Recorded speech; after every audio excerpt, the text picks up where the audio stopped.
Let me ask you something. When you picture retirement, what do you actually see? Maybe it's grandkids and golf and sleeping past 7. What you probably don't picture is watching your life savings drop 40% and being forced by law to keep withdrawing from it anyway. That's the 401k trap, and it springs shut at exactly the wrong moment. You've spent decades doing everything the financial advisors told you. Contribute early, get the match, let it grow. And that advice isn't wrong, exactly. It just leaves out what happens when you flip from building wealth to actually needing it. The rules change completely, and most people don't find out until it's too late.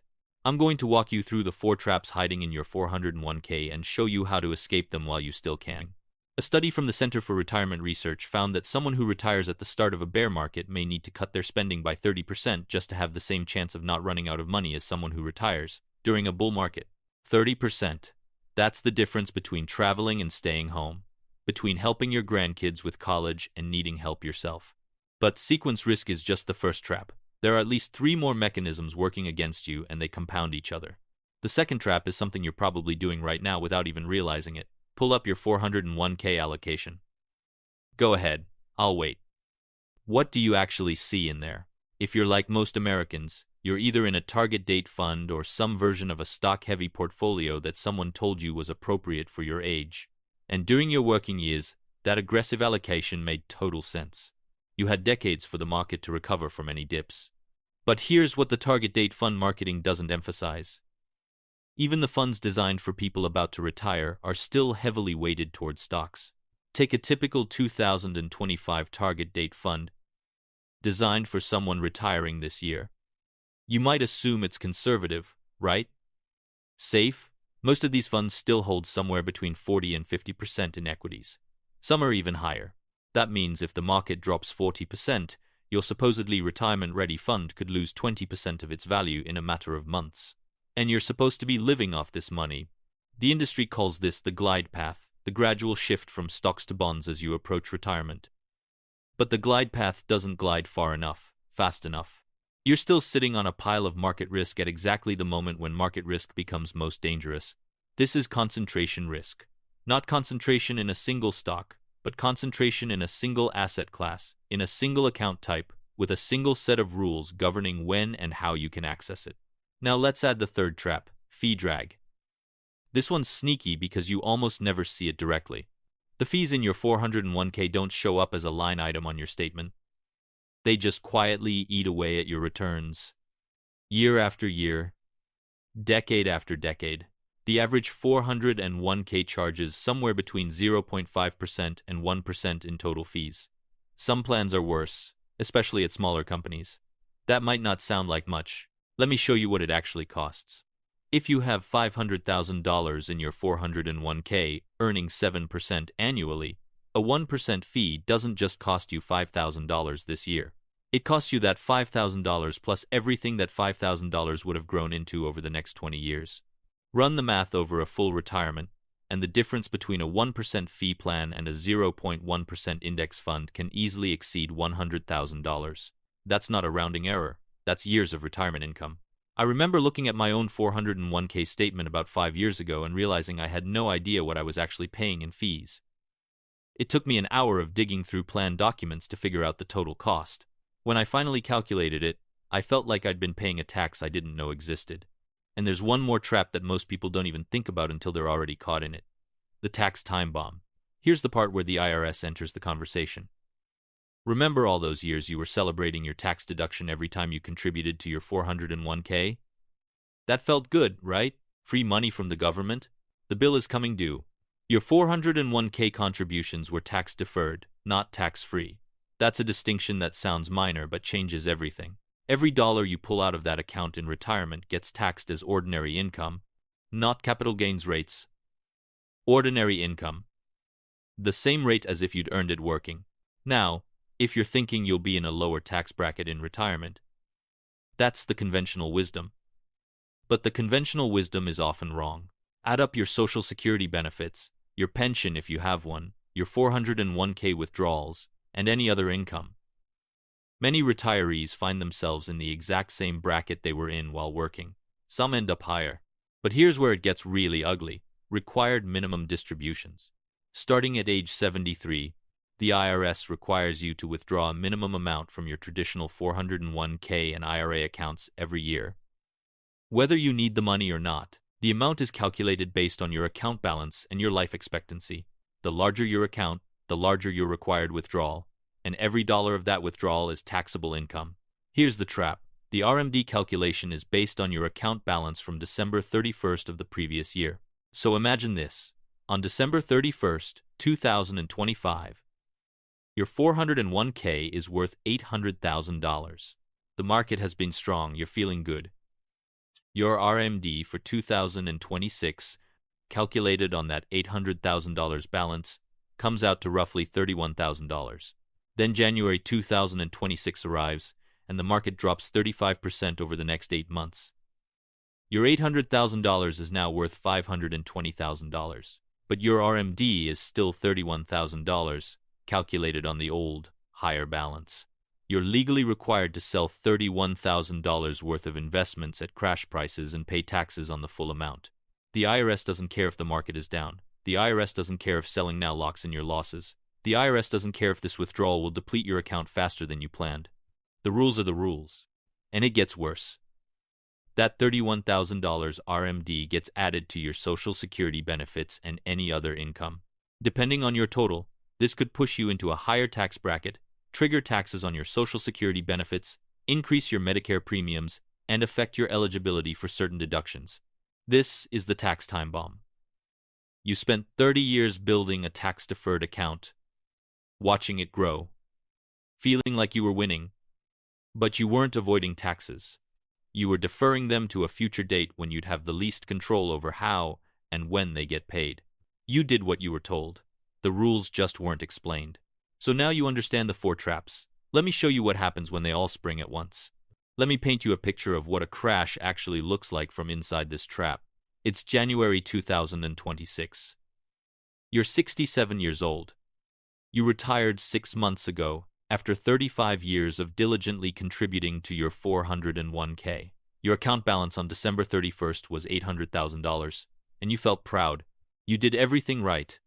Maxed out contributions, got the employer match every year, stayed invested through the volatility. Your plan was simple. Withdraw 4% annually, about $32,000 to supplement Social Security. The math worked. You were going to be fine. Then February hits, and the market starts sliding. By April, your $800,000 is worth $640,000. You tell yourself it's temporary. Markets recover. Stay the course. That's what everyone says. But you still need income. You still need to pay the mortgage, cover healthcare premiums, buy groceries. So you sell shares to generate that $32,000. You're selling at 20% below where you planned. By August, the market has dropped 40% from its peak. Your $800,000 is now worth $480,000, and you've already pulled out $20,000 this year just to live. Here's where the traps start compounding. Your target date fund was still 45% stocks. That concentration meant you took the full hit. No bonds or cash cushion absorbed the blow. Trap 1. Sprung. The fees in your 401k keep charging, calculated as a percentage of your declining balance. They're still eating into your remaining shares that now need to recover even further just to get back to where you started. Trap 2. Compounding. And now April 2027 arrives. Tax time. That RMD calculated on your December 2025 balance of $800,000, the IRS wants roughly $31,000 withdrawn, whether you need it or not, whether the market has recovered or not. Your account is now worth $450,000 after a partial recovery, but you're legally required to sell another $31,000 at still depressed prices and pay ordinary income tax on every dollar. That RMD, combined with your Social Security benefits, pushes your total income high enough to trigger taxes on 85% of your Social Security. Your Medicare premiums jump. You're paying more in taxes during retirement than you did during some of your working years. By the end of 2027, 2 years into retirement, your $800,000 has become $380,000. Not because you made bad decisions, not because you panicked and sold at the bottom, because the system forced you to sell at the bottom while charging you fees and taxes along the way. This isn't a hypothetical worst-case scenario. This is almost exactly what happened to millions of Americans who retired in 2007 and 2008. Some went back to work, some moved in with their adult children, some are still working today, in their late 70s, because they never recovered. I know that's heavy, but the trap only works if you don't see it coming. And now you see it. Here's the good news you've been waiting for. The trap is real, but it's not inevitable. Once you understand how these mechanisms work, you can start building escape routes. And the earlier you start, the more options you have. The core principle is this.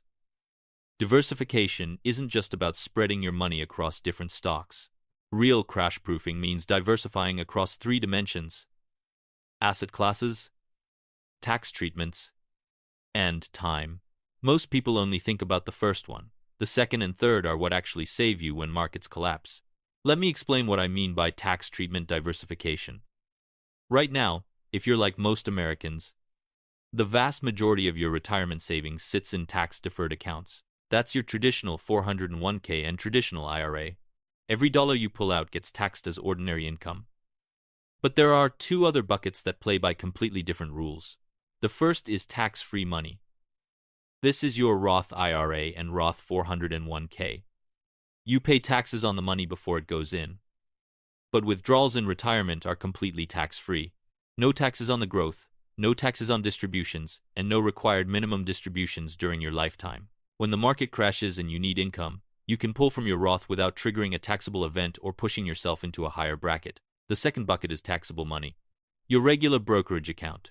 You've already paid taxes on the contributions, and you pay capital gains taxes when you sell, but the rates are usually lower than ordinary income rates. And here's the key. If the market crashes, you can sell investments at a loss to generate tax deductions, offsetting gains elsewhere. In a tax-deferred account, losses are just losses. In a taxable account, losses can actually reduce your tax bill. Having money in all 3 buckets gives you withdrawal flexibility. In any given year, you can choose where to pull from based on market conditions, your tax situation, and your income needs. Market crashed? Pull from your Roth so you're not selling depreciated assets and creating taxable income. Market booming? Take from the taxable account and pay the lower capital gains rate. Need to manage your bracket to avoid Medicare surcharges? Pull strategically from each bucket. Now let's talk about time diversification. This is the buffer strategy that prevents forced selling during downturns. The idea is simple. Keep 2 to 3 years of living expenses in cash or short-term bonds outside your stock-heavy investments. When the market crashes, you don't touch your equities. You live off the buffer while your stocks recover. The final piece. Social Security is itself a form of crash protection. Those benefits are guaranteed, inflation-adjusted, and last your entire life. Delaying Social Security from 62 to 70 increases your benefit by roughly 76%. That higher guaranteed income means you're less dependent on your portfolio during downturns. Those are the principles. Now let me get specific about the moves you can make. The escape plan looks different depending on how much runway you have. If you're in your 40 seconds or early 50 seconds, you've got the most options and the most time to execute. Start Roth conversions now. This means taking money from your traditional 401k or IRA, paying taxes on it at today's rates, and moving it into a Roth where it grows tax-free forever. Yes, it hurts to write that check to the IRS voluntarily, but you're paying taxes at a rate you know and control rather than gambling on what rates will look like in 20 years. Most financial experts expect rates to go up given the federal deficit. Locking in current rates might be one of the smartest moves you make. While you're at it, look at your target date fund allocation. If you're 45 and your fund is still 80% stocks, that might have been appropriate in your 30 seconds. But it's time to think about whether you want that much volatility as retirement gets closer. Here's another move most people overlook. Roll over old 401k accounts from previous employers into an IRA you control. Your old employer's plan probably has limited options and higher fees. An IRA gives you access to virtually any investment, including ultra-low-cost index funds. That fee savings compounds dramatically. If you're in your late 50 seconds or 60 seconds, the math changes. You have less time for Roth conversions to pay off, but they can still make sense, especially if you're trying to reduce future RMDs. Run the numbers or work with a fee-only planner to figure out how much to convert each year without pushing yourself into a painfully high bracket. Your priority at this stage is building the buffer, 2 to 3 years of living expenses in cash and short-term bonds. This is money you can live on during a crash without touching equities. It feels wasteful when the market is climbing. It's the thing that lets you sleep when headlines are screaming about collapse. Think carefully about Social Security timing. Every year you delay past full retirement age increases your benefit by 8% up to age 70. If you can afford to live off savings and let Social Security grow, that larger guaranteed check provides more crash protection for the rest of your life. For everyone, here's a critical exercise. Stress test your plan. Sit down with a spreadsheet and run the crash scenario on your own numbers. What happens if the market drops 40% in your first year of retirement? Can you survive on reduced withdrawals for 3 years? If the answer makes you uncomfortable, you know what to fix. I remember sitting at my kitchen table at 43, running these scenarios on my own finances. I'd been feeling confident until I saw what a badly timed crash would do. That uncomfortable afternoon changed everything about how I approached retirement. Knowing the plan prevents panic. And panic is what destroys portfolios. Your 401k isn't the enemy, the trap is. The 401k is a tool, and like any tool, it works brilliantly for some jobs and terribly for others. It's excellent for accumulating wealth during your working years, capturing employer matches, and deferring taxes while your income is high. But it was never designed to be your entire retirement strategy. It was supposed to be one piece of a larger puzzle. Somewhere along the way, most Americans started treating it like the whole picture. Here's what I want you to take away from everything we've covered. The 4-trap sequence of returns risk, concentration risk, fee drag, and the tax time bomb are real. They're built into the structure of how these accounts work. But they only destroy retirements when people don't see them coming. And now you see them. You're watching this before the next crash, not during it. That timing advantage is worth more than you realize. Every Roth conversion you do now is money you'll never have to sell at crash prices. Every dollar you move into your buffer is a month you can ride out a downturn without panic selling. Every fee you eliminate is compound growth you get to keep. I remember the exact moment this clicked for me. I was sitting at my kitchen table, actually running the numbers on what a 2008-style crash would do to my retirement plans. I'd been feeling pretty good about where I stood. Maxed out contributions every year, decent balance, target date fund doing its thing. Then I plugged in a 40% drop in year 1 of retirement, modeled out the RMDs, added in the fees, and watched my projected outcome get cut in half. It wasn't a fun afternoon, but it was the afternoon that changed everything. The next crash isn't a question of if. Markets have always crashed. They always will. What's not certain is when it happens and where you'll be standing when it does. Picture 2 people, both 67, both retiring this year. One has 90% of their savings in a traditional 401k, still heavily weighted towards stocks, no buffer, no Roth bucket, no plan. The other has money spread across tax-deferred, tax-free, and taxable accounts.